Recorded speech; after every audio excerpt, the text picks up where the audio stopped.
போட்ட மச்சான் களவு செய்ய கண்ணம் வச்சான் கண்ணம் வைக்க வந்த மச்சான் கண்ணத்துல கண்ணம் வச்சான்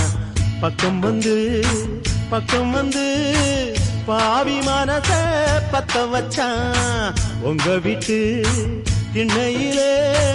அதுக்குத்தானே குத்த வச்சான்